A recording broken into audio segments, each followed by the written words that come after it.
আজ কিছুক্ষণ আগে তিনি শাহাদাত বরণ করেছেন।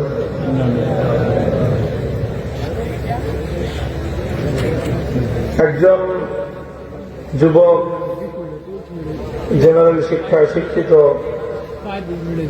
কিন্তু দেশ, জাতি এবং আলেম সমাজ, ইসলামের প্রতি তার যে দরদ, মমতা, যে সাহসিকতা, আধিপত্যবাদের বিরুদ্ধে ইসলামী সভ্যতা, সংস্কৃতি এবং ইসলামী চেতনার শত্রু দুশ্মনদের মোকাবেলায় তার যে বীরত্বপূর্ণ ভূমিকা,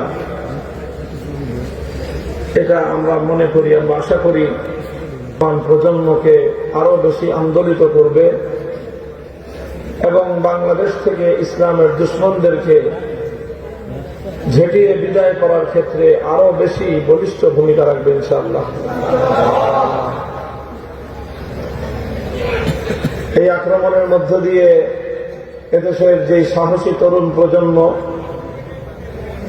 ভিনদেশী আধিপত্যবাদের বিরুদ্ধে সাহসী উচ্চারণ করে, সিনাটান করে ময়দানে যারা দাঁড়িয়ে যায়, তাদেরকে আতঙ্কগ্রস্ত করতে চায়, তাদেরকে ভীত সন্ত্রস্ত করতে চায়।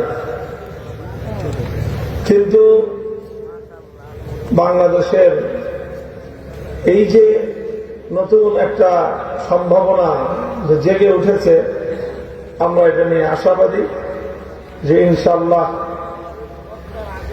অনেক কোরবানি স্বীকার করতে হবে, ত্যাগ স্বীকার করতে হবে, সবকিছুর পরেও ইনশাআল্লাহ এই জাগরণ মঞ্জিলে মাকসাদ পর্যন্ত পৌঁছবে এবং সফলতা লাভ করবে।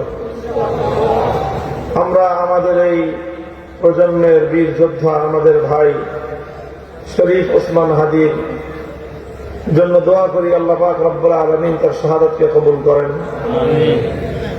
এবং তার জীবনের ভুল ত্রুটিগুলো মাফ করে দেন, জান্নাতুল ফেরদাউসের আলা মাকাম নসিব করেন।